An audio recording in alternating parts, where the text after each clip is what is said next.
Where do you think teacher as scapegoat began? If you could pinpoint on a timeline when it all started, when would you say it started?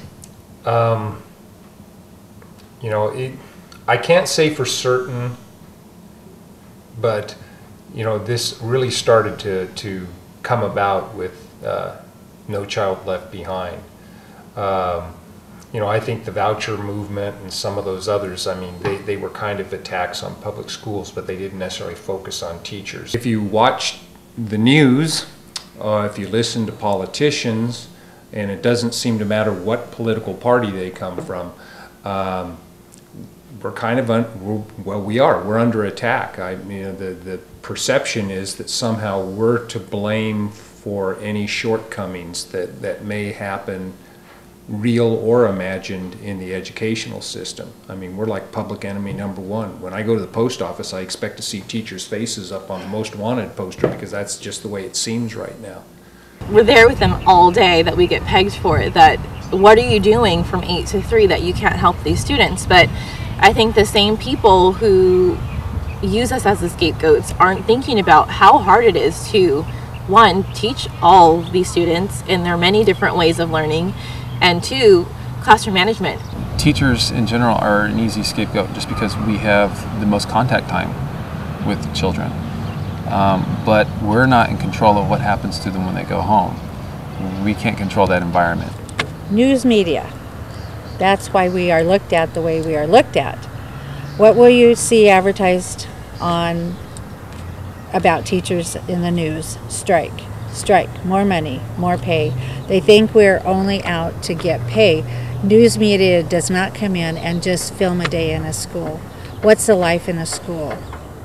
They're not going to come because it's really not that exciting. It's more exciting to see people picketing with their children, holding signs. What is the public perception of teachers?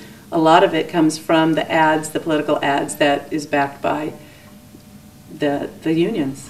It's not an easy job. It's often a thankless job, but it's something that we have devoted ourselves to.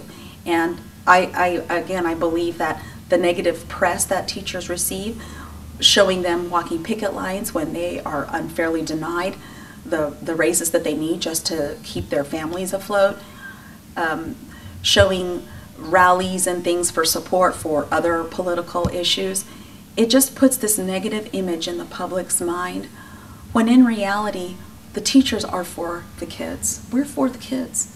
That's why we're here.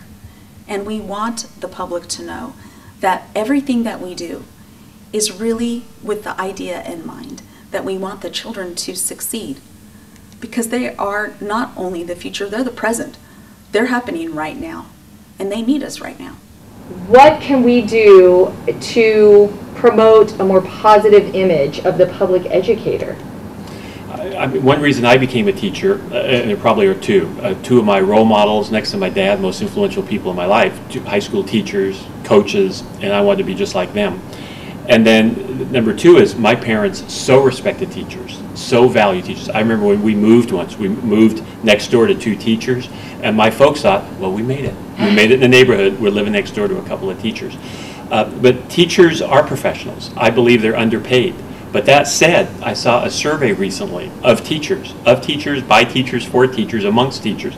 And it said, if you had one wish, what would it be? Well, I thought, and I was wrong, it would be the number one wish would be salary. Right. And it wasn't. It was greater opportunity for professional development, greater opportunity for collaboration. I want more time to work with my colleagues to improve my craft, to improve my own strategic mechanisms to improve academic achievement for our students. That's telling, and that's the kind of story, and that's the teacher workforce that we have in California.